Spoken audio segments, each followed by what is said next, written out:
മുസ്ലിം league നേതാക്കളുമായി കൂടിക്കാഴ്ച നടത്തി പി.വി. അൻവർ എം.എൽ.എ. ദില്ലിയിൽ വെച്ചാണ് ഇ.ടി. മുഹമ്മദ് ബഷീർ, പി.വി. അബ്ദുൽ വഹാബ് എന്നിവരെ കണ്ടത്. ഇന്നലെ കെ. സുധാകരനുമായി പി.വി. അൻവർ കൂടിക്കാഴ്ച നടത്തിയിരുന്നു.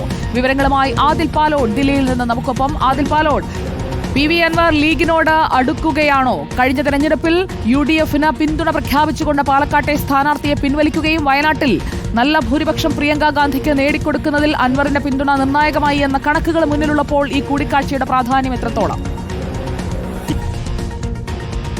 സുജയ പറഞ്ഞതുപോലെ രണ്ടിടങ്ങളിൽ, പ്രത്യേകിച്ച് വയനാട്ടിലും പാലക്കാട് കുറേയധികം നാടകീയമായ രംഗങ്ങൾക്കൊക്കെ ശേഷമാണ്, ചർച്ചകൾക്കൊക്കെ ശേഷമാണ് സ്ഥാനാർത്ഥിയെ പിൻവലിക്കാനുള്ള തീരുമാനം DMK എടുക്കുന്നത്.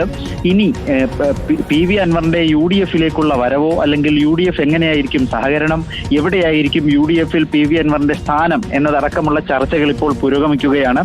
ഇന്നലെ KPCC അധ്യക്ഷൻ കെ. സുധാകരനുമായി ദില്ലിയിൽ വെച്ച് ചർച്ച നടത്തിയിരുന്നു പി.വി. അൻവർ. ഇന്നിപ്പോൾ മുസ്ലിം ലീഗ് നേതാക്കളായ ഇ.ടി. മുഹമ്മദ് ബഷീർ, പി.വി. അബ്ദുൽ വഹാബ് എന്നിവരുമായുള്ള ചർച്ചയും പൂർത്തിയായിരിക്കുന്നു. ഈ നിലയിൽ പ്രധാനമായും ചർച്ചയിൽ വന്നിട്ടുണ്ടാവുക സൗഹൃദ സംഭാഷണമാണെന്ന് പി.വി. അൻവർ പറയുമ്പോഴും UDF-ഉമായുള്ള സഹകരണം ഏതു വിധത്തിലാകും എന്നുള്ളതാണ്. 2 വർഷം കൂടി കഴിയുമ്പോൾ നിയമസഭാ തെരഞ്ഞെടുപ്പ് കൂടി വരുന്നുണ്ട്.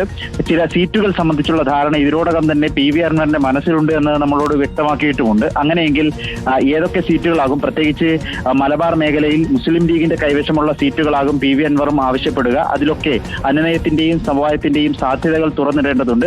അതുകൊണ്ട് തന്നെ ഈ ചർച്ച നിർണായകമാണ്. സുജയ, പി.വി. അൻവർ നടത്തിയ കൂടിക്കാഴ്ചയ്ക്ക് ശേഷം ലീഗ് നേതാക്കളുമായി അതിൽ സംസാരിക്കാൻ കഴിഞ്ഞോ? എന്തായിരുന്നു ചർച്ചാ വിഷയം? അതായത് ലീഗിലേക്ക് പോവുകയാണോ, UDF-നൊപ്പം സഹകരിക്കുകയാണോ, സ്വതന്ത്രനായി നിന്നുകൊണ്ട്? എങ്ങനെയായിരിക്കും അടുത്ത തെരഞ്ഞെടുപ്പിന് മുന്നോടിയായിട്ടുള്ള അൻവറിന്റെ UDF-ലെ സാന്നിധ്യം?